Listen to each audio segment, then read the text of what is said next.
Hello, possums. Dr. Lena, coming to you from the other side of the world.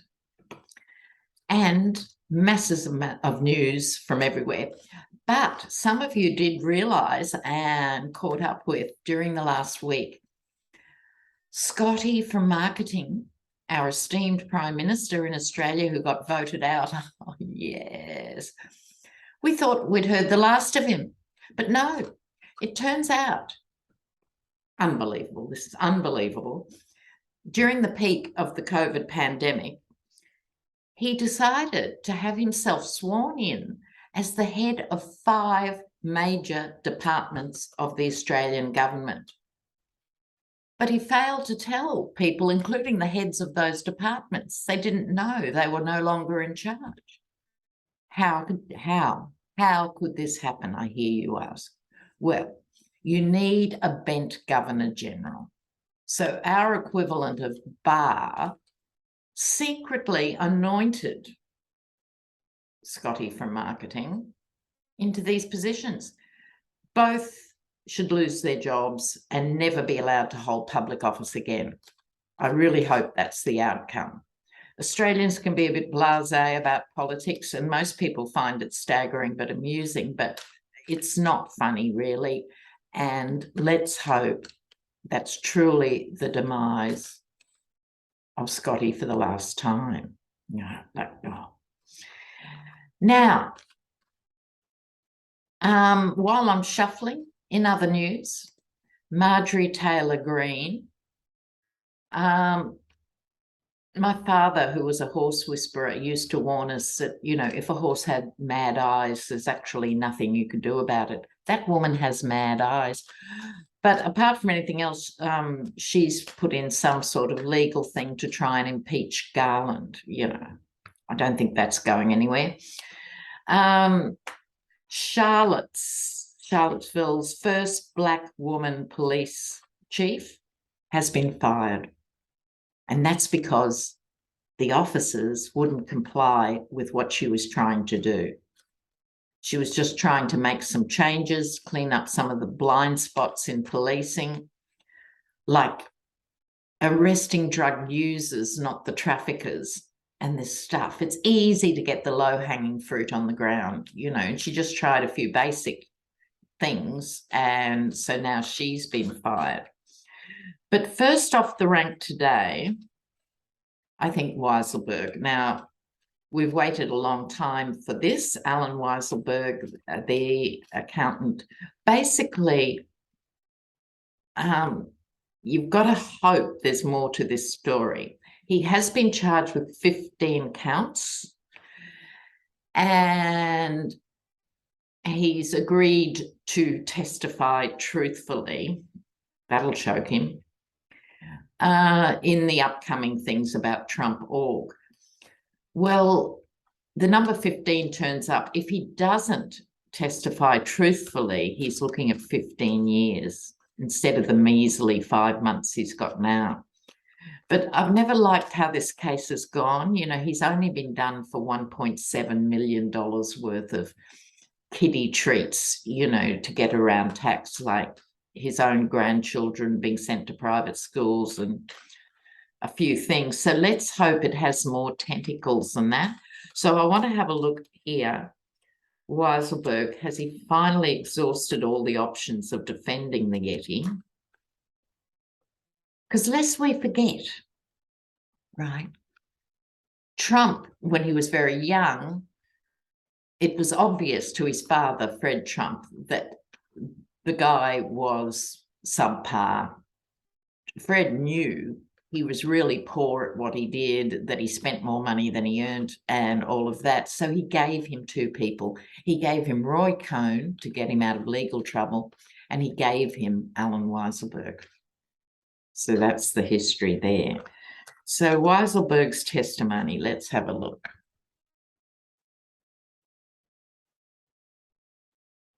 Oh, there'll be some surprise news. Oh, Lordy. Well, hush my lips. Sometimes there's nothing better than being wrong, is there? I thought he's going to mumble and fumble his way through, but there is going to be a revelation of some degree of surprise. We think we're shock-proof, but there's always room for another mind-bending scandal, you know. The force of the law is coming down. They've been very, very specific with this guy. This is the hand of God here. If you do not testify truthfully, we are coming after you. So at the end of the day, I think he's going to have to, doesn't want to because he's old school and he's grateful to Fred who gave him a start in life and all of that. But here are the swords in the back. Here's the cards of betrayal. And there's the crown being blown off, Trump Tower, and therefore Trump Org. So these cards are suggesting what he has to say is going to be far more damaging. And I thought he was going to just take the minimum,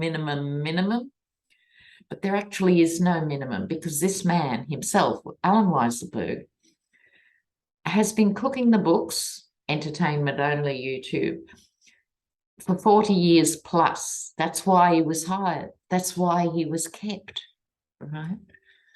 Because this was his job, was to funnel money, move money, hide money, distort money, to do everything crooked that you could conceive of as an accountant. He did it, and he was obviously worked to death in Trump Org. Okay, so his case comes up on October 24th. We'll have to keep an eye on that. The other person who's going to testify is Eric Hirschman. Now, remember, near the end of the J6 hearings, he was the guy, the news stations kept showing the soundbite where he was talking to the other lawyers saying, you better get good legal defense. These things you are saying are crazy, leading into Jan 6. I only want to hear 2 words out of your mouth, orderly transition, right? That guy. So let's see what his testimony will have to say when he goes up. Let's see, Eric Hirschman. What bit of the puzzle does he hold that we don't already know?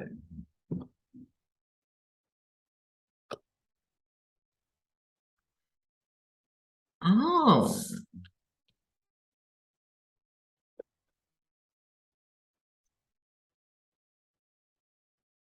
Well, what I think here, I suspect what's happening here with this spread is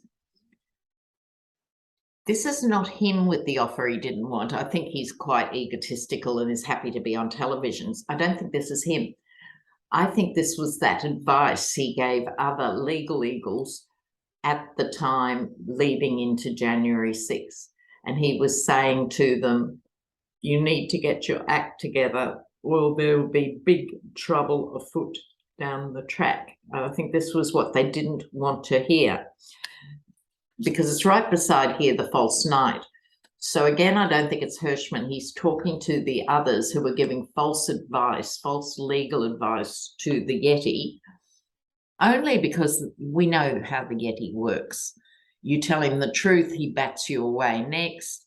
Someone tries to tell you half the truth, get rid of them. Someone tells you outright lies, he's my guy, right?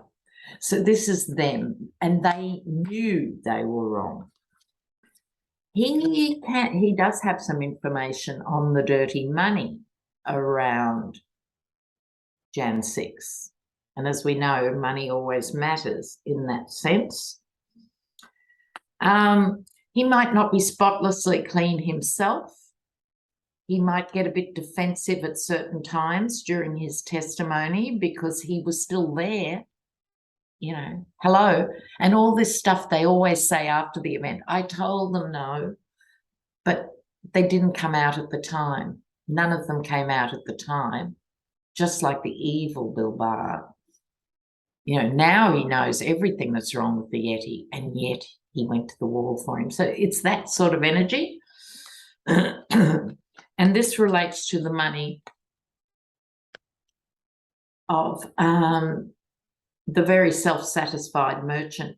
So this is the money that was funneled into keeping the Yeti in power.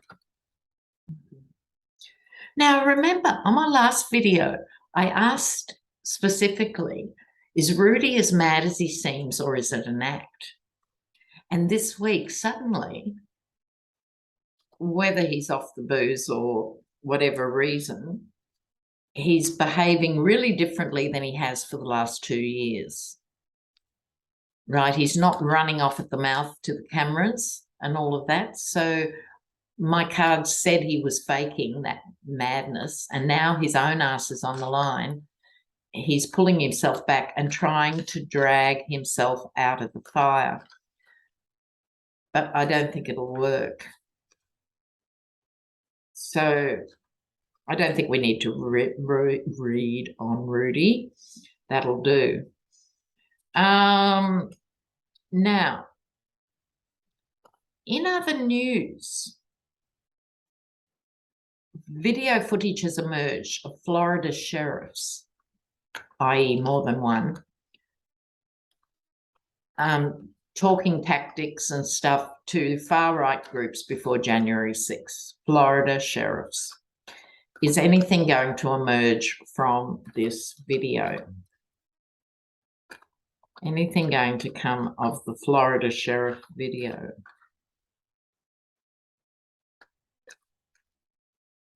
Okay.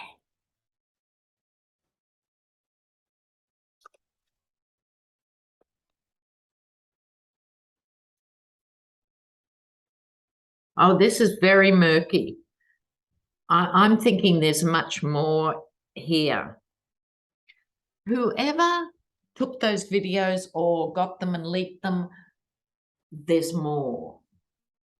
There's more.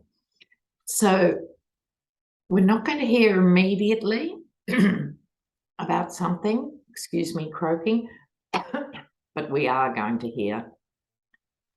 This is the probably 4 weeks from now, maybe some follow up on this story.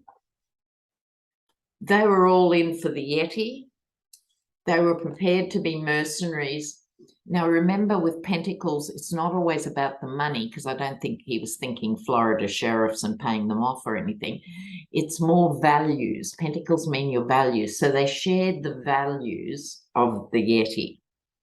But as yet, it's unclear what their role was. But I think this January 6th committee is going to leave no stone unturned.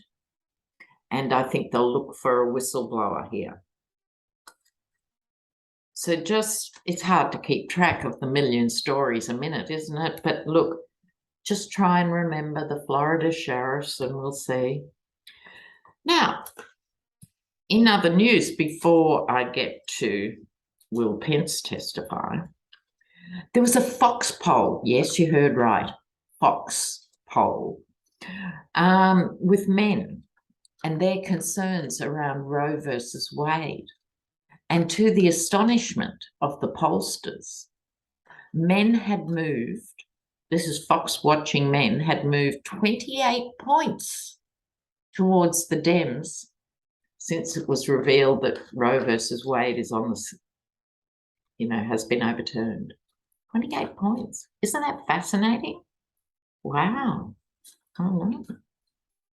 Well, we do have to find out. Okay, Pence, that sandbag with eyes, has said, well, I'll testify if I'm invited. Like this is a brand new day. Like this stuff hasn't been going on for a year and a half plus. Fortunately, all his people have given up everything, so we know just about everything. So my question is, because there must be a reason they haven't invited him, but now he's thrown the ball in their court in a way. because he realizes, because he has this naive, stupid hope that he could run for president. Oh, that's probably his motivation rather than anything. But let's see. Will he speak to the J6 committee? Will he speak to J6? Oh, here you go. This is Pence.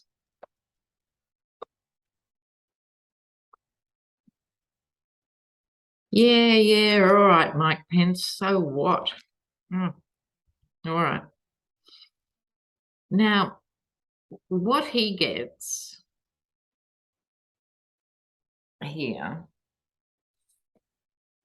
the card of utter ruthlessness.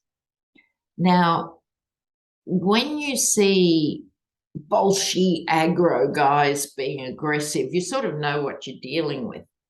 The sinister ones are ones like Pence, who are, it's not passive aggressive, but they're just as bad behind the scenes.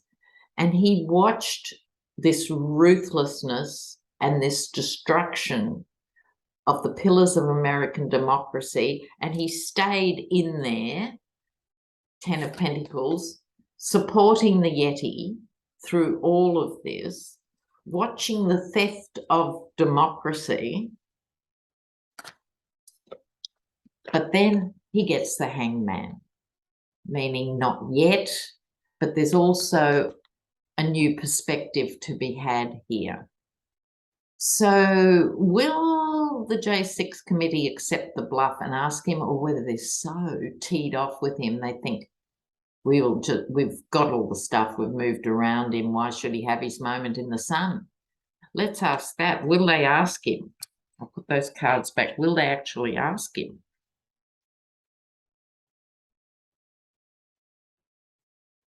Will the J6 committee invite him? J6, will Pence be formally invited? Because those cards just gave me his background story, not really what we were asking. That happens sometimes. So let's ask, will they invite him? Will they invite Pence? Well, I hope they have a lot of coffee there, or everyone will fall asleep, you know. Oh, here he is, the false knight again. Oh, look, I shuffled and shuffled. I put the cards in separately, as I always do, and two of those same cards came up. So these are Pence cards. Oh, don't. Oh, I can't believe that 3 of the 4 cards are the same. 78 cards in a deck. I put them all in at a different place in the deck, had a shuffle, and up they come. If cards are determined, there's no stopping them, I tell you.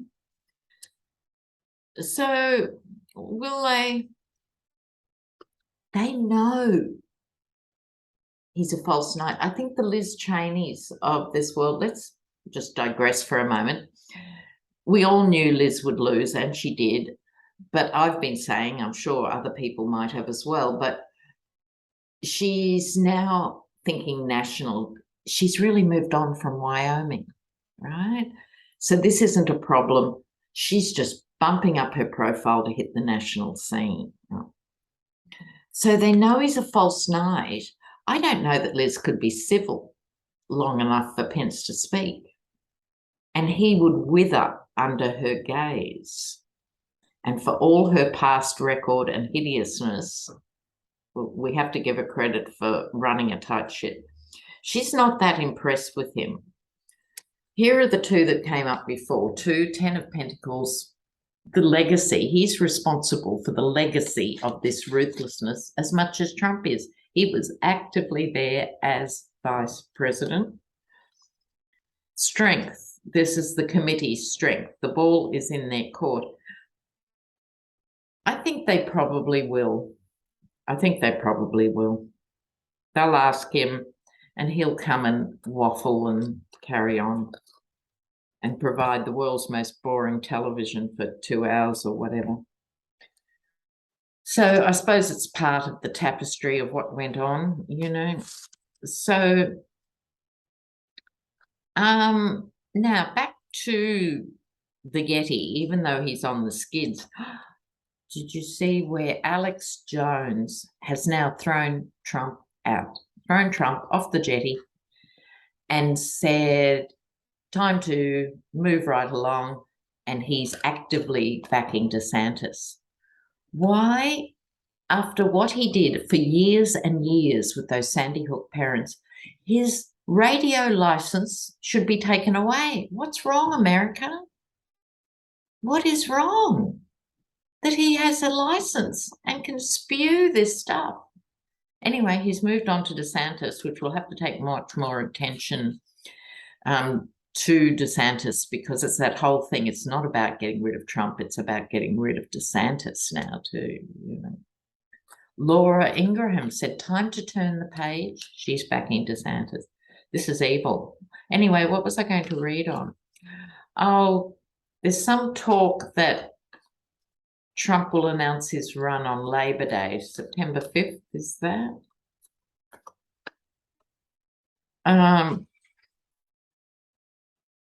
Let's see.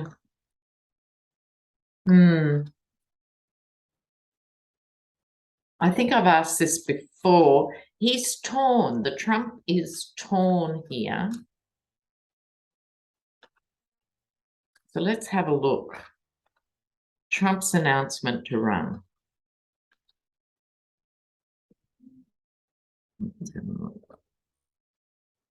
Oh, the 10 of Pentacles is getting a workout. Ooh, look at him. Let's have the other little cards for a clarifier here. Let's have a clarifier or two. All right, now this is all about his legacy. Trump Tower again. I'm amazed it's still standing in the real world. It keeps getting all these metaphorical towers crashing. But this is him, the kids. In fact, it's 3 generations represented in this card. So it's Fred, Yeti, the kids. He's so busy trying to escape all these legal wands that are coming at him simultaneously. Now the deluge has started, it keeps going.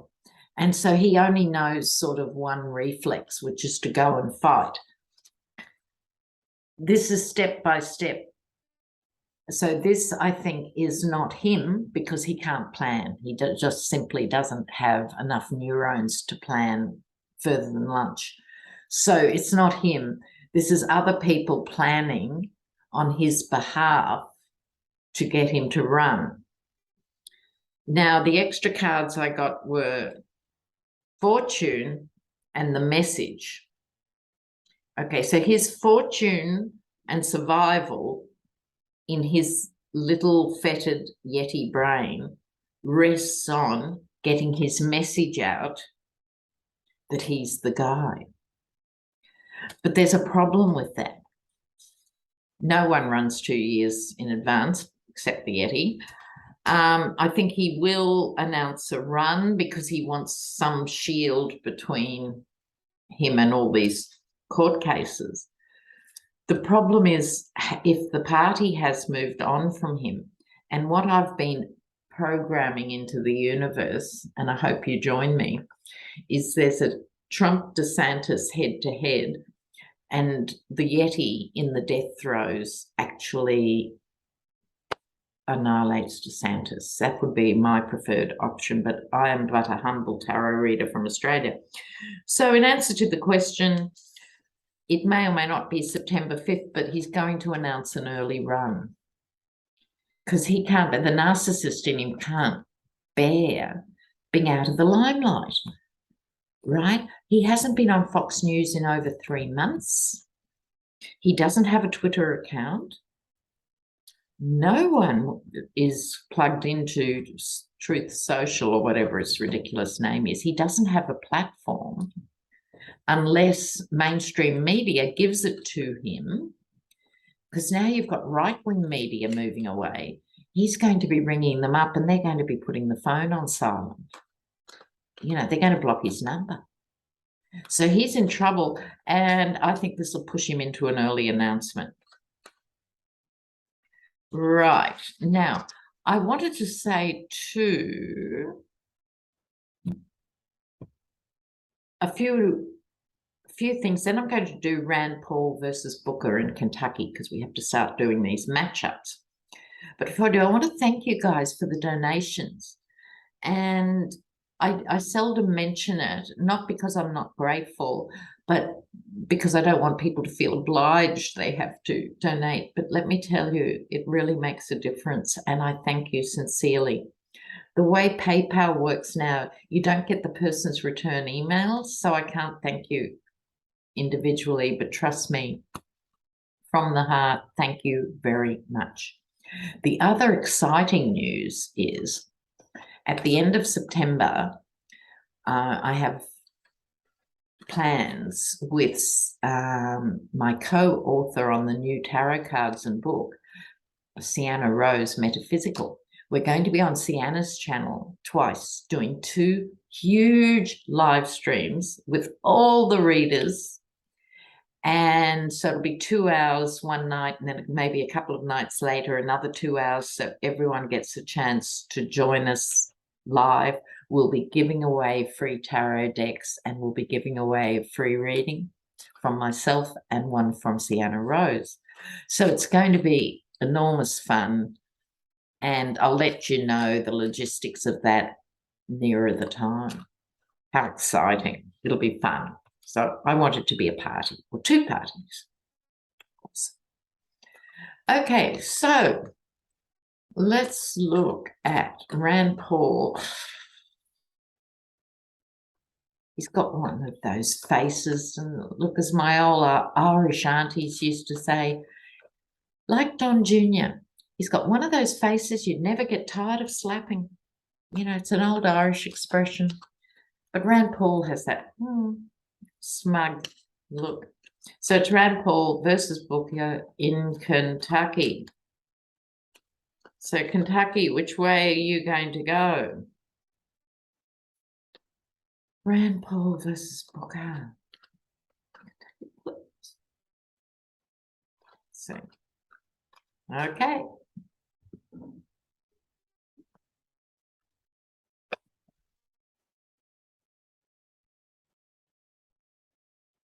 Now, I'm just drawing 2 cards for each of them.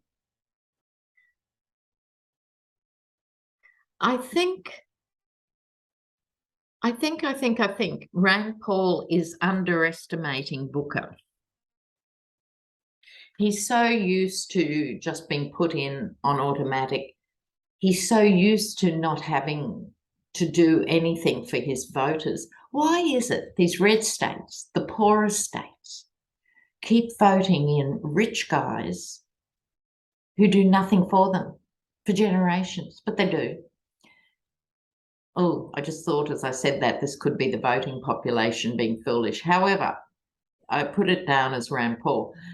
So I think he's sort of blithely assuming he'll win, and he's underestimating.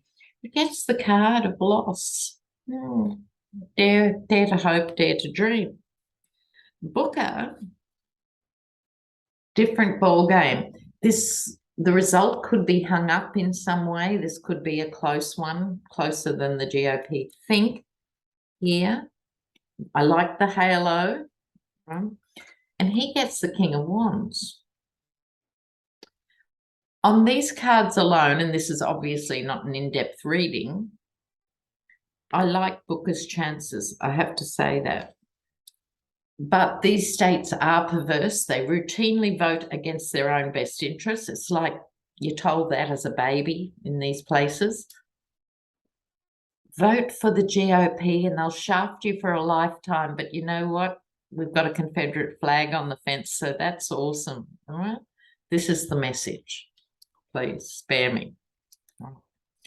Okay, so love you. Have to move on, and know that Saturday Night Live is coming up. So that's at 8 p.m. No, wrong, Lena. 7 p.m.